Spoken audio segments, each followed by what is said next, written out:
ko jūs gribat novēlēt citiem un ko jūs gribat pateikt skatītājiem, kāpēc viņiem ir jābūt 18. maijā Biķerniekos un jūs jāatbalsta?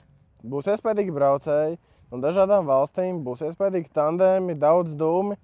Vienkārši perfekti pavadīts brīvdienas, manuprāt, jo Drists ir vienkārši perfektākā vide, kur tu vari atnākt, atpūsties labā kompānijā, atnākt papļāpāt ar braucējiem, Atvērts dalībnieku parks? Jā, papļāpāt ar braucējiem, pastīties uz mašīnām, vienkārši izbaudīt jebkuru brīdi šeit atrodoties. Un zini, kas ir interesantākais? Tas, ka visiem braucējiem būs zingavēds.